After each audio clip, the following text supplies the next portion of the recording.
Bonjour, je vais vous parler aujourd'hui d'un film excellent mais terrible, Décaté, de la cinéaste belge Solange Sicurel. Ensuite, je vous dirai ce que je pense de Continental 25, du cinéaste roumain Radu Jude, et de Regarde, du cinéaste français Emmanuel Poulain-Arnaud, film qui est sorti la semaine dernière. Certains films sont très bien faits, même s'ils mettent en scène des situations affreuses. C'est le cas de Décaté, de la cinéaste belge Solange Sicurel, qui n'a pas hésité à décrire l'horreur du harcèlement d'une adolescente afin de bien sensibiliser les parents et leurs enfants à cette situation terrible. Emma, 16 ans, est transportée aux urgences à l'hôpital, accompagnée de ses parents. Sur place, le fantôme de la jeune fille tente de parler à ses parents, qui bien sûr ne le voient pas. Perturbé par ce qui lui est arrivé, ce fantôme va mener son enquête et revenir en arrière sur ce qui a provoqué le terrible harcèlement de l'héroïne, dont un rapport sexuel a été filmé et envoyé à tous ses camarades. Pour mieux dénoncer le traumatisme subi par certaines adolescentes, la cinéaste a mis en scène ce fantôme que personne ne voit, mais qui retrouve les différents éléments de son passé.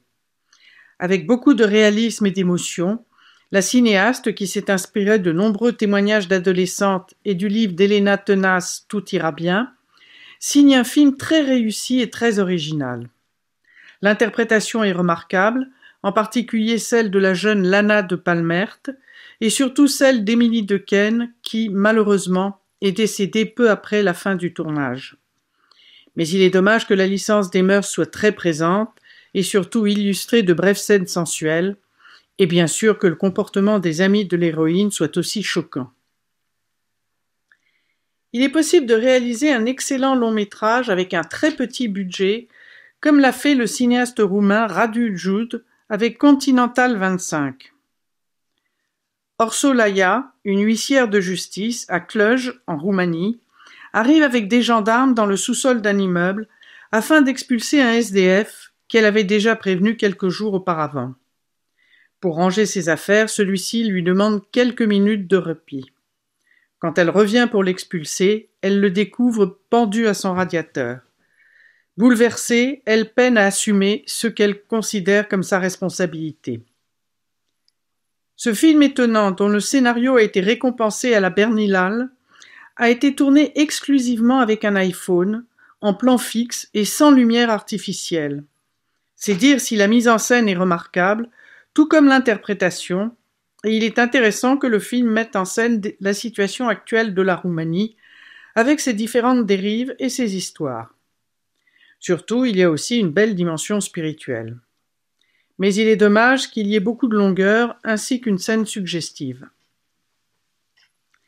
C'est toujours intéressant de regarder un film qui met en scène un couple de divorcés qui se retrouvent pour aider leur fils, comme c'est le cas de Regarde du cinéaste français Emmanuel Poulain-Arnaud.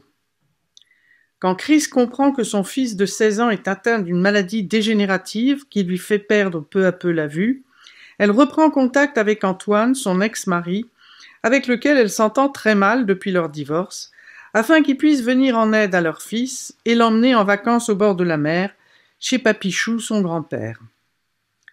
Malgré quelques longueurs et des grossièretés, on tombe sous le charme de cette comédie pleine d'émotions et de drôlerie.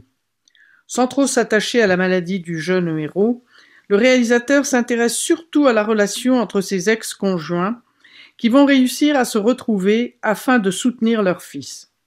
C'est dire si l'amour des parents pour ce fils est magnifique, et il est bien porté par l'interprétation d'Audrey Fleurot et de Danny Boone, sans oublier la découverte du jeune et excellent comédien Ewan Bourdels.